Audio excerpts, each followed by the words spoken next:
מהיום והלאה אתה התימני החטוף. פולני של כבוד. כן, פולני של כבוד. אוקיי, קדימה, הלאה. המסעדה שאני רוצה להמליץ עליה נקראת המעשנה, והיא מסעדת גריל בשרים מעושנים במושב ינוב שבמרכז השרון. מאיפה בא השם ינוב מולי? אני רואה שאתה חלש במשלי.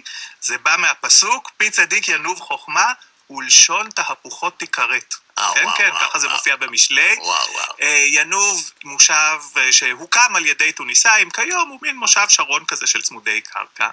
בנתיב הזית 88, שזה במרכז המושב, יש מסעדה נפלאה. תשמע, זה מסוג המקומות שאתה מאושר למצוא אותם, כי זה... איך מצאת? מי המליץ לך? אני חושב שמישהו כתב לי על זה בפייסבוק. כדאי לך ללכת לשם, כי אמרתי בפייסבוק שאני עכשיו במבצע B12, אני מנסה לאכול הרבה בשר, כי גיליתי שחסר לי B12. מה אתה אומר? זה אגב אופייני לתימנים. כן? כן. גם לקרמלה חסר B12? לא, קרמלה לא. קרמלה אני שכנסתי אותה עם השנים. טוב, אולי תשכנס גם אותי בסוף. המליצו לי על המעשנה בינוב. הגעתי. קודם כל המקום הוא כשר, הוא פתוח רק בימים א' עד ה'. שנית, עכשיו, טוב אני רואה שאתה מרים את כוסך לשתות לגימה, אני אגיד משהו, אל תתעצבן ואל תתחיל לצעוק.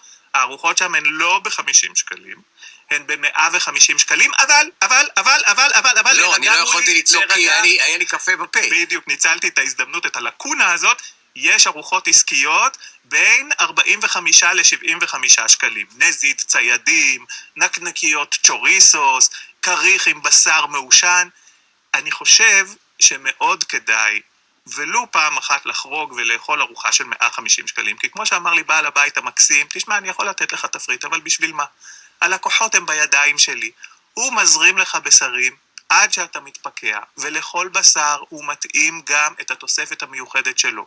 פעם זה אורז מהפויקה, ופעם זה תפוחי אדמה בגריל, ופעם זה שוקרות, ופעם זה שעועית. דברים יוצאים מן הכלל. בסוף יש מוס שוקולד לא חלבי, נפלא, שמוגש בצנצנת. כן, אבל 150 שקל, זה הרבה כסף.